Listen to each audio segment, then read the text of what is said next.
Welcome to Talking Edge. I'm Charlotte Chong, joined by Mr. Teh Kim Seng, the chairman of Crowdplus Asia. Good morning, Mr. Teh. Morning, Charlotte. Thank you for joining us today. Let's move to our first question. Equity crowdfunding is still very new in this space in the ASEAN region. And how would you foresee the growth in Malaysia? It's a good question. It's not just new in Asia as such, it's new in the whole world. Equity crowdfunding has really only started a couple of years back. Two places have actually started it. It's UK and New Zealand. Closer to home is obviously New Zealand, where the development has been quite good. And there are quite a few players that's been licensed by the local securities players in New Zealand. And from the data that we got from them for the first year, the performance has been pretty positive and encouraging. We have market data that tells us about 14 million New Zealand dollars being raised from the equity crowdfunding in New Zealand. So if we take that as a reference point, Malaysia is obviously a lot bigger. Asia, if we look at ASEAN, which is where Crowdplus Asia is focusing on, you're looking at a much bigger market. It's a targeted population of 600 million people versus New Zealand, which obviously is less than 10 million people. So if you look at the overall market size, the potential for ASEAN as such, for the size of the market when equity crowdfunding becomes mature, it's fairly huge.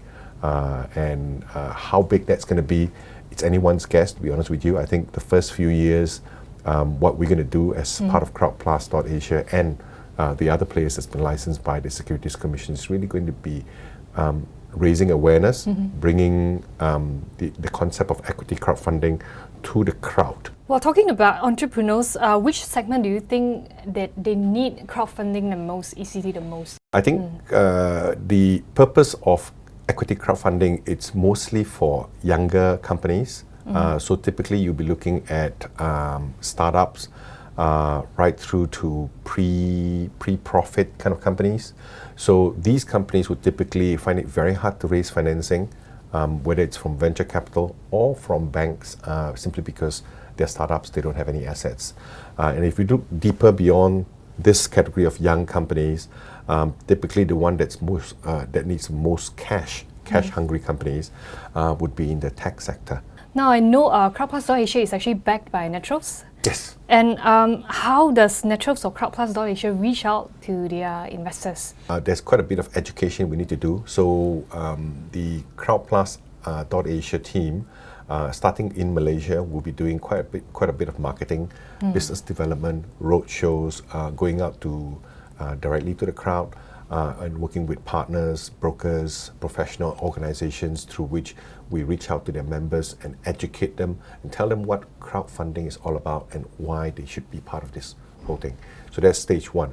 Stage two, riding on the Netrove offices and network in the region, including Hong Kong, China, Vietnam, and Thailand. These are the 4 other countries that we have offices in.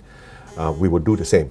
So effectively, the Crowdplus Asia team here will build up a stronger team, phase 2, to go out and reach out to these 5 other countries and basically educate the same market, getting people interested and getting building the crowd community to participate in equity crowdfunding. In the next part, Teh will share with us the importance of a regulatory framework in the crowdfunding industry. He will shed light on the market directions of equity crowdfunding after the US increased its interest rates a month back.